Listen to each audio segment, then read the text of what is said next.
ముచ్చట ఏంటిదంటే స్కూల్లో చదువుతున్నప్పుడు ఒక ఫన్నీ మూమెంట్ ఇప్పుడు గుర్తుకొచ్చింది. అది మీతో షేర్ చేసుకోవడానికి ఈ వీడియో చేస్తున్నా. నేను మా ఫ్రెండ్ గాడు ఇంగ్లీష్లో చాలా వీక్.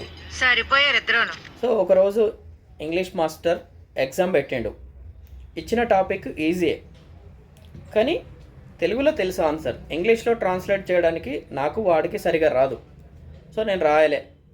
వాడు రాసిండు, ఎగ్జామ్ అయిపోయింది. సార్ పేపర్స్ తీసేసుకున్నాడు, ఒక్కొక్కరి దిద్ది వేస్తుండు. నెక్స్ట్ వన్ పేపర్ వచ్చింది. సార్ చూసిండు, సార్కి అర్థం కాలే. సార్ అప్పుడు రియాక్షన్ ఇలా ఉంది: అరే నువ్వేం, నేను ఇచ్చిన క్వశ్చన్ ఏంటిది, నువ్వు రాసిన టాపిక్ ఏంటిది అన్నాడు. సార్ మీరు ఇచ్చిన క్వశ్చన్కే నేను ఆన్సర్ రాసిన అని అన్నాడు. నాకైతే ఒక్క ముక్క కూడా అర్థం కాలేదు. మరి నువ్వు రాసిన టాపిక్ నీకైనా అర్థమవుతుందా, ఒకసారి చదివి వినిపించమన్నాడు. వాడు రాసింది ఇంగ్లీష్లోనే, కానీ వానికి వచ్చిన తెలుగు సబ్జెక్ట్ను ఇంగ్లీష్లోకి ట్రాన్స్లేట్ చేయక యాజ్ టీజ్గా తెలుగులోనే రాసిండు. వర్డ్స్ ఎలా ఉంటే మీకు చదివి వినిపిస్తా. వాడు రాసిన టాపిక్ ఎలా రాసిండు. మస్కిటోస్ గురించి రాయమని చెప్పిండు. మస్కిటోస్ అంటే ఏంటిది? దోమలు.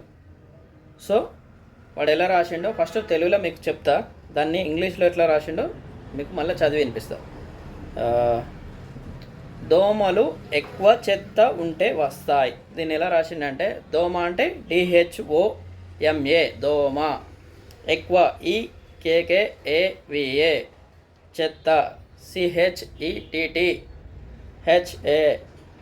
ఉంటే UNTY, వస్తాయి VASTHAI అని ఇలా రాసిండు. అప్పుడు క్లాస్లో పరిస్థితి చూస్తే నవ్వుకున్నారు అందరూ, ప్రతి ఒక్కరు. సారు కూడా ఏందిరా ఇది అని అన్నాడు.